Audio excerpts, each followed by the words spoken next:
Selamat datang semuanya, selamat pagi. Ya, sekarang saya sedang berada di Desa Sukarame, Kecamatan Pacet. Tapi, saya jadi penasaran, ada apa aja sih yang ada di desa ini? Mari kita berkeliling, let's go!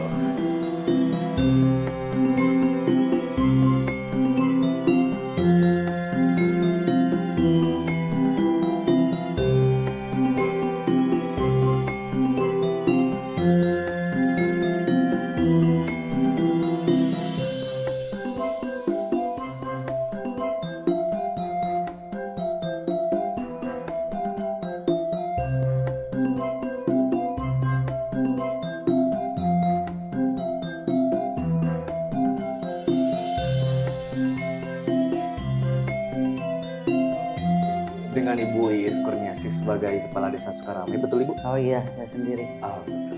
Baik, kalau begitu saya ingin bertanya Bu, secara letak geografisnya Desa Sukarame itu bagaimana Ibu? Oh iya. Luas wilayah Desa Sukarame itu terdiri dari 3.515.617 hektar. Dan warga masyarakat Desa Sukarame 6.483 jiwa. Jumlah kakaknya 2.179. Terdiri dari 10 RW juga 46 RT. Dan mata pencaharian mereka di sini yaitu buruh sebagai buruh petani, ya kebun. Ya 90%-an masyarakat Desa Sukarame itu pergi ke kebun. Gitu.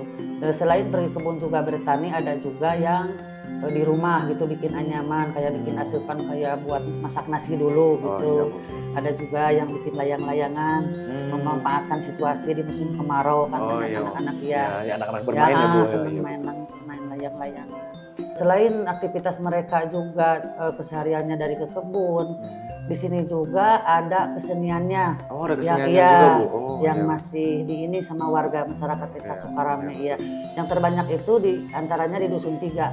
Kalau di Dusun Tiga itu banyak ya keseniannya, dari mulai Singa Depoknya ada, Singa Depoknya ada, Degungnya ada, Calungnya ada, terus sampai ke oray-orayan sama gondang juga masih ada di sini. Oh iya. Pencaksilat juga ada. Pencaksilat juga. Kalau pencaksilat itu di Dusun 3 sama Dusun 2 ada. Oh, di Dusun 2 juga ada pencaksilat. Ya, masih ada. Dari zaman dulu masih sangat ditumbuh kembangkan gitu ya, Bu. Masih dikembangkan gitu. Terus Desa Sukarame itu juga berada di bawah lereng gunung dengan ketinggian 500 sampai 900 meter di atas permukaan laut. Desa Sukarame juga ada sungai terbesar ya. Sungai terbesar itu Sungai Cilayu dan Cipancong. Itu merupakan sungai terbesar yang menjadi batas wilayah Desa Sukarame. Di antaranya sungai-sungai kecil. Sungai-sungai kecil yang menghidupi masyarakat Desa Sukarame. Untuk keseharian masyarakat Desa Sukarame itu yaitu dari sungai-sungai kecil tersebut. Ya, airnya air bersih dari sumber mata air itu dia. Gitu ya, Bu. Di antaranya anak sungai Citemen, Cidoma, Cisalada itu yang menghidupi masyarakat warga Desa Sukarame ya. Di sini kan banyak sumber mata airnya. Jumlah sumber mata air yang ada di Desa Sukarame juga ada 32 sumber mata air di sini di Desa Sukarame.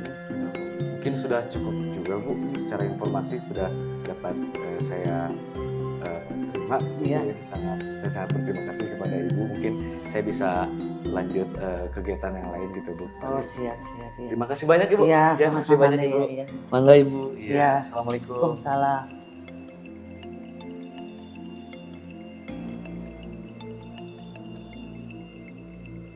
Gunung Rakutak adalah sebuah gunung yang terletak di Desa Sukarame, Kecamatan Pacet, Kabupaten Bandung, Jawa Barat.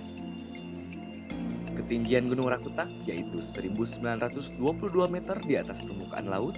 Gunung Rakutak ini menjadi salah satu wisata bagi para pendaki. Gunung Rakutak memiliki jalur pendakian yang cukup ekstrim. Jalur yang paling menantang yaitu jalur Puncak Bayangan menuju puncak utama yang hanya terdapat jembatan selebar 1 meter dan diapit oleh jurang di sisi kanan dan kirinya. Memiliki durasi waktu kurang lebih 20 menit untuk mencapai puncak utama. Selain itu, Gunung Rakutak juga menjadi salah satu sumber kehidupan masyarakat di Desa Sukarame. Gunung Rakutak memiliki sumber daya alam yang sangat melimpah dan tidak akan pernah habis.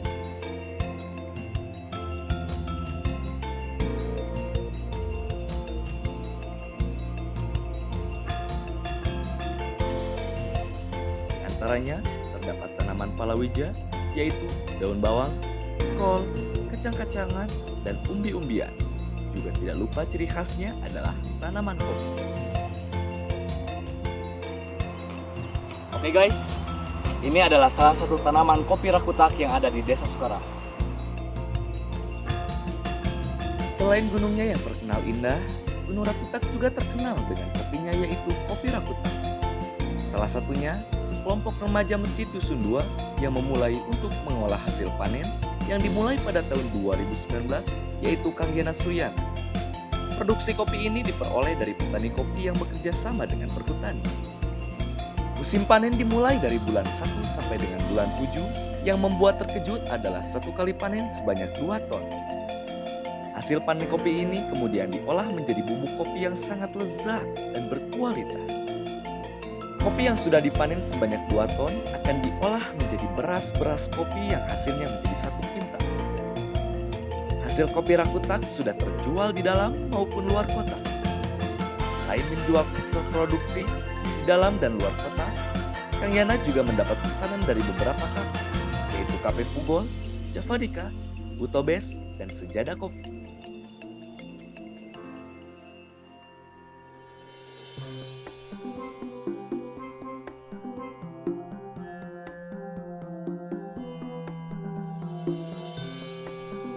Tidak hanya sumber daya alam saja yang berlimpah, Desa Sukarame juga memiliki kesenian dan kebudayaan yang tumbuh dan berkembang di dalam masyarakat, seperti kesenian pencak silat, degung, gondang, calung, pengrajin anyaman, dan juga pengrajin layangan.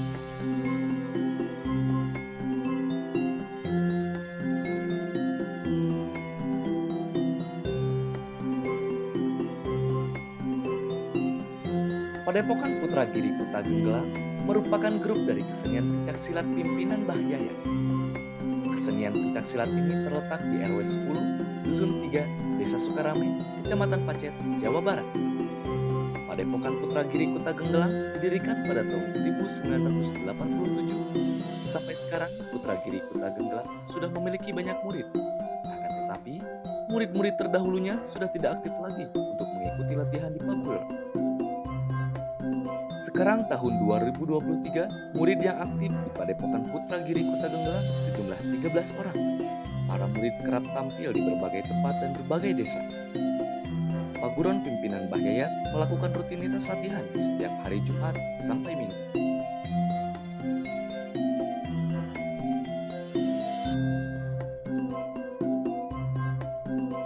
Kesenian Degung terletak di RW 05, Dusun 03, Desa Sukarame. Kesenian Degung ini berdiri pada tahun 90-an, pimpinan Abah Cahya.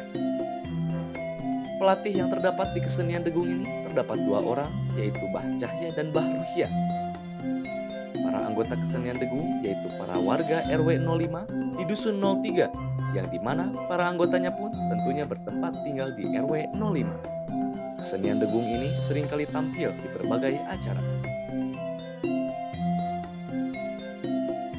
Berikutnya masih di RW 05, Dusun 03, Desa Sukarame terdapat satu kesenian yaitu kesenian calung. Abah Poleng mendirikan grup kesenian calung pada tahun 2018 yang diberi nama Grup Calung Jayagiri. Grup Calung Jayagiri ini memiliki murid sebanyak 11 orang bapak-bapak kisaran usia 40 tahunan ke atas. Anggota dari kesenian calung ini dari berbagai daerah dan desa yang ada di Kabupaten Bandung. Grup Calung Jayagiri memiliki ciri khas tersendiri, yaitu adanya lawakan dan memakai alat musik drum. Karena ciri khasnya itulah, grup Jayagiri kerap tampil di berbagai tempat dan desa. Adapun kesenian yang terdapat di RW 04, Dusun 03, yaitu kesenian gondang. Pimpinan Abah Udin yang didirikan pada tahun 1984 oleh beliau secara langsung. Mbah Udin terinspirasi dari keseharian masyarakat Desa Sukarame yang suka menumbuk padi. Kesenian gondang ini beranggotakan masyarakat RW 04 yang berada di Dusun 03. Adapun alat musik kesenian gondang yaitu kecapi, suli, dan goong.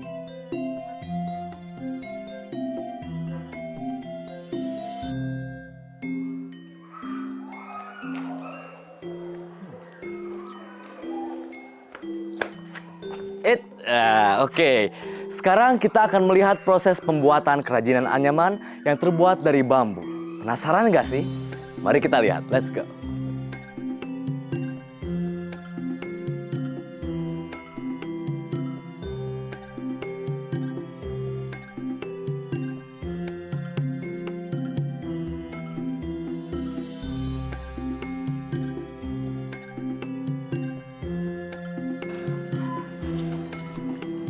Assalamualaikum. Salam. Pak. Sehat, Pak? Alhamdulillah. Bapaknya namanya siapa, Pak? Oh, Papa Dadang. Bapak Dadang. Iya. Oh, yang pengrajin anyaman Anyaman. di Dusun Satu ini ya, Pak? Iya. Desa Sukarame. Oh. Pak, saya tuh datang ke sini juga pasti nggak hanya sekedar datang gitu, Pak. Iya. Saya juga penasaran cara buatnya kayak gimana, Pak, itu tuh, Pak. Bisa sedikit diajarin ke saya, Pak? Boleh. Kalau ini yang setengah jadi ya. Oh. Nah, kalau dari awal bisa Kalau dari awal kayak gini nih. kayak gimana, Pak? Ini dibikin ininya nih. Ambil dua apa ini? Ambil dua. Oke. Iya. Yang satu pegang. Ambil dua. Ini tuh, Pak, bambunya dari bambu apa, Pak? Bambunya sih kalau ini dari bambu, namanya itu bambu tali gitu ya. Bambu tali. Bambu tali. Soalnya sih kalau bambu sejenis bambu yang ada kan bambu yang besar gitu ya. Itu mah nggak bisa dibikin yang kayak gini gitu. Soalnya diiris-irisnya susah. Gitu. Harus yang kecil gitu ya, Pak? Jadi bambunya harus bambu khusus gitu. Khusus. Buat anyaman. Ini wajib bambunya tuh yang kering atau bisa juga yang basah, Pak? Atau gimana? Enggak, harus yang kering. Wajib yang kering ya? Yang kering. Itu kalau yang basah itu kan kalau udah dianyam suka ada jarang-jarang gitu kan. Kayak carang-carang gitu ya, Pak? Bolong-bolong. Bolong-bolong gitu. Kalau yang kering kan enggak gitu. Bapak Dadang mulai aktif menganyam dari tahun 90-an yang merupakan usaha turun-temurun dari leluhurnya. Dari tahun 95 lah. 95? Ya. Oh, udah lama, Pak. Dari tahun 90-an lah ya, Pak? Iya, tahun 90-an lah. Kirain teh baru mulai. tapi lumayan udah lama gitu, Pak. Ya. Soalnya ini kan turunan dari nenek kakek dari situnya gitu. Buyut ke atas gitu ya, Pak? Ya? Ah. Oh, iya, Pak. Betul. Nah, kalau di sini teh pengrajin anyamannya cuma Bapak doang seorang atau ada yang lain, Pak? Ada sih sama bapak gitu. Bapak. Sama bapak. Kalau dulu sih banyak, cuman sekarang mah kan sudah beralih ke pertanian gitu. Paling banyak Bapak ngeproduksi berapa tuh, Pak? Paling banyak sampai 40. 40 sehari. 40. Ya, cukup rumit juga ya, Pak. Iya. Pembuatannya, Pak, nggak mudah Buatan ya. rumit. Nah, banyak sih 40 juga pasti. Nah, untuk penjualannya udah kemana aja, Pak? Kalau penjualan mah setiap hari dibawa ke pasar gitu ya. Pasar di mana, Pak? Yang Pasar. dekat di sini? Pasar Maruyung gitu. Oh, Maruyung yang dekat-dekat, Pak. Tapi ada juga sih yang ngambil dari orang-orang Cileunyi gitu suka. Kan biasanya suka pesan dulu. Kalau udah jadi diambil gitu ke rumah. Selain anyaman yang bambu ini, apa Apaan? lagi, Pak? Ya kalau anyaman sih bikin kukusan, Kukusan, bikin bakul. bakul. Itu tempat nasi kan. Yang nasi ya, ya. Nah, terus bikin caping. Caping, topi caping. Ya, yang tahu. suka bertani. Ya, bertani. itu. Oke, iya. Terus bikin kipas. Oh, ya, Ya, kipas. itu, ya. Banyak sih macamnya yang ini mah. Kalau mau di ini mah banyak macamnya. Selain membuat nampan, biasanya Bapak Dadang juga membuat kukusan, caping, ihid, dan sebagainya. Nah, Pak, selain kerajinan anyaman ini, apakah ada kerajinan lain, Pak? Oh, di ada. sini, Pak? Apa? Adik di belakang rumah saya itu bikin Adik. layangan. Oh, adik Bapak bikin Iya. kerajinan layangan gitu? Iya, bikin Oh. layangan itu. Di belakang rumah, Pak? Iya, di belakang rumah. Oh, Kalau mau ke sana, ya saya antar gitu ke rumah adik gitu. iya, Pak. Kebetulan Saya terus juga- sekarang lagi bikin gitu. Oh, kebetulan ya. Kalau begitu, saya juga penasaran, Pak, ke layangan gitu, Pak. Iya, Dan siap. saya juga sangat terima kasih gitu bisa ditunjukin nampan ini gitu ya dari anyaman gitu, Pak. Saya sangat antusias sekali gitu, Pak. Oke, Pak, saya ingin lanjut ke pengrajin layangan itu, Iya. Pak. Bisa, Pak? Bisa. Oke, siap. Ayo, Pak. Iya. Sekarang, Pak, bisa? Bisa. Oke, let's go. Selain Bapak Dadang, Di Dusun 1 juga terdapat pengrajin layangan, yaitu Bapak Rosman. Bapak Rosman merupakan adik dari Bapak Dada.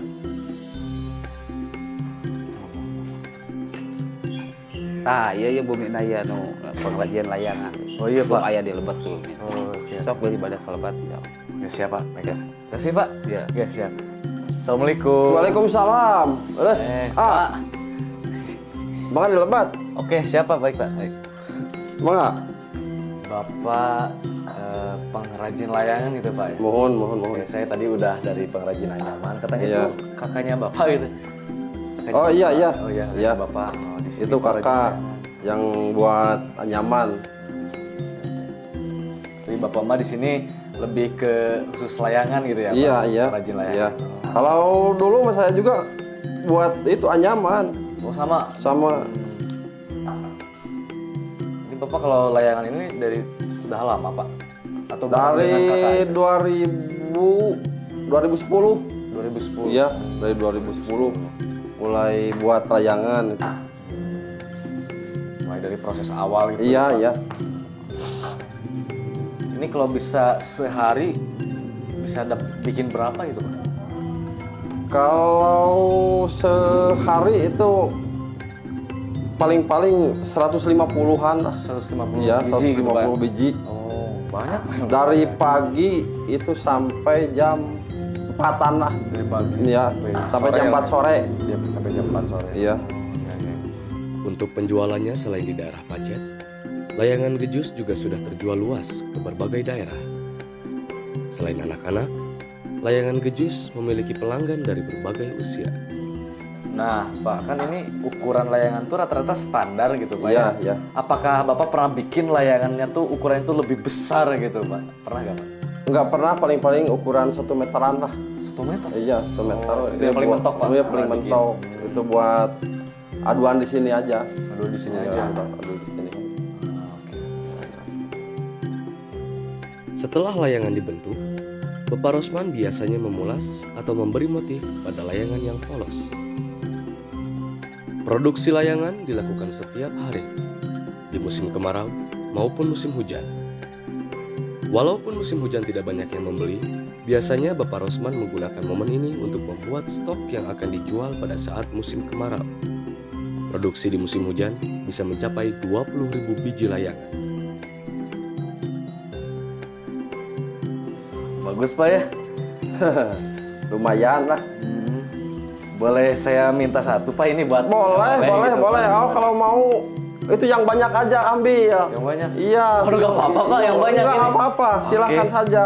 Aduh, jadi Ambil enak aja. gini, Pak. Aduh, saya, Pak. Bebas saja dengan Bapak malah. Oke, Pak. Iya, iya. Nyantai. Baik Pak, nanti saya juga akan kasih tahu ke teman-teman yang lain Iya, bahwa iya, ada iya. pengrajin layangan juga yang kakak bapak yang anyaman itu Pak. Iya, iya. Supaya mereka juga tahu dan bisa mengapresiasi karya-karya bapak gitu Iya, ya Pak. iya. Siap Pak kalau gitu Pak? Saya bawa Pak, bener Pak? Iya, silakan Oke. lah. Siap kalau gitu Pak, asik.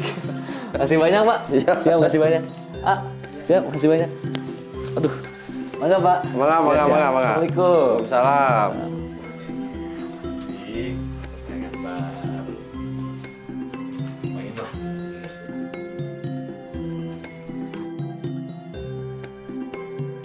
Oke, seru sekali bukan perjalanan kita hari ini? Jadi, terima kasih yang sudah mengikuti perjalanan kami KKN ISPI Bandung di Desa Sukarame ini. Sampai bertemu kembali. Dadah. Lumayan, lumayan.